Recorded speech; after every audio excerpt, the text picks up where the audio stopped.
بسم اللہ الرحمن الرحیم۔ السلام علیکم۔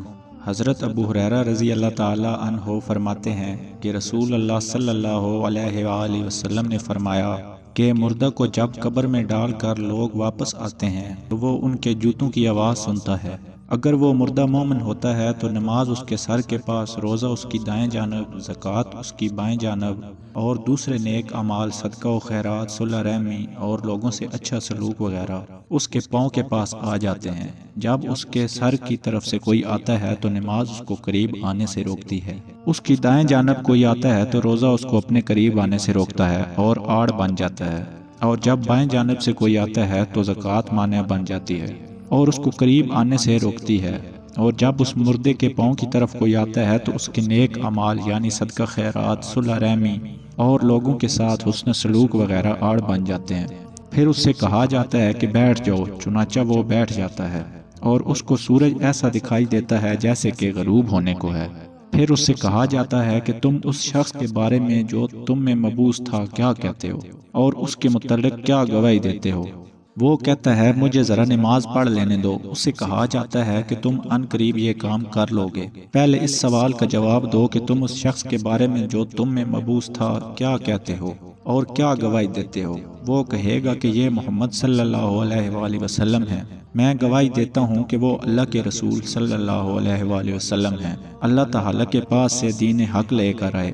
اس سے کہا جائے گا کہ اسی بات پر تم زندہ رہے اور اسی پر تمہاری موت آئی، اور انشاءاللہ اسی امر پر تم زندہ کر کے اٹھائے جاؤ گے۔ اس کے بعد اس کے لیے جنت کا دروازہ کھولا جاتا ہے، جس کو دیکھ کر اس کی خوشی اور رشک میں اضافہ ہو جائے گا۔ پھر اس کے سامنے دوزخ کا دروازہ کھولا جاتا ہے اور اس کو کہا جاتا ہے کہ اگر تو نافرمانی کرتا تو دوزخ میں تیرا یہ ٹھکانہ اللہ نے تیار کیا تھا۔ اس کو دیکھ کر اس کی خوشی اور رشک میں اضافہ ہو جاتا ہے اور اس کے لیے قبر 70 ہاتھ کشادہ کر دی جاتی ہے اور منور کر دی جاتی ہے، اور دوبارہ اس کا جسم پہلی حالت میں لوٹا دیا جاتا ہے اور اس کی روح کو عمدہ اور پاکیزہ خوشبو میں رکھ دیا جاتا ہے، یعنی ان پرندوں کے پیٹ میں جو جنت کے درختوں پر چرتے پھرتے ہیں۔ فرمایا کہ کافر کا حال یہ ہوتا ہے کہ جب کوئی اس کے سر کی طرف سے آتا ہے تو وہاں کچھ بھی نہیں ہوتا، بائیں جانب سے آتا ہے تو اس طرف بھی کوئی چیز موجود نہیں ہوتی، اس کے پاؤں کی طرف سے آتا ہے تو اس کے جانب بھی کچھ نہیں ہوتا۔ اس کو کہا جاتا ہے کہ بیٹھ جاؤ، پس وہ خوف زدہ اور سہمے ہوئے بیٹھتا ہے۔ اس سے کہا جاتا ہے کہ یہ شخص کون ہے جو تم میں بھیجے گئے تھے؟ اسے ان کا نام نہیں سوجے گا، یہاں تک کہ اس کو بتایا جائے گا کہ وہ محمد صلی اللہ علیہ وآلہ وسلم ہے، تو وہ کہے گا کہ مجھے نہیں معلوم، لوگوں کو کچھ کہتے ہوئے میں نے سنا تھا، چنانچہ میں نے بھی ان کی طرح کہہ دیا تھا۔ اسے کہا جاتا ہے کہ تو اسی بات پر زندہ رہا اور اسی بات پر تجھے موت آئی، اور انشاءاللہ اسی حالت میں دوبارہ زندہ ہوگا۔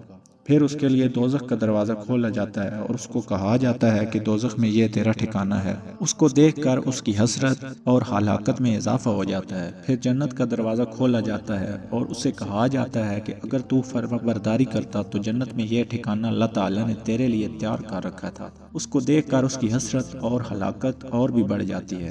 پھر اس کی قبر اس قدر تنگ کر دی جاتی ہے کہ ادھر کی پسلیاں ادھر نکل آتی ہیں۔